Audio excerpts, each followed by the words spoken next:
بسم اللہ الرحمن الرحیم۔ السلام علیکم ورحمۃ اللہ وبرکاتہ۔ جمعرات کے دن یہ دعا پڑھیں، مغفرت ہوگی اور اللہ تعالیٰ راضی ہوگا۔ اگر آپ چاہتے ہیں کہ ہم سے اللہ تعالیٰ راضی ہو اور ہماری مغفرت ہو تو جمعرات کے دن یہ دعا ایک بار ضرور پڑھیں۔ مغفرت ہوگی اور اللہ تعالیٰ راضی ہوگا، کیونکہ جمعرات کا دن ایک مبارک دن ہے۔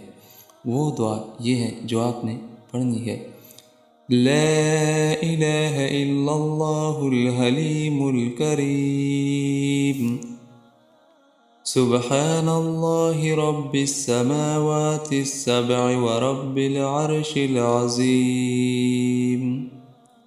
یہ دعا جمعرات کے دن ایک بار ضرور پڑھیں، اللہ تعالیٰ مغفرت فرما دے گا اور اللہ تعالیٰ آپ سے راضی ہوگا۔ اللہ تعالیٰ اس پہ عمل کرنے کی توفیق نصیب عطا فرمائے۔ آمین ثم آمین۔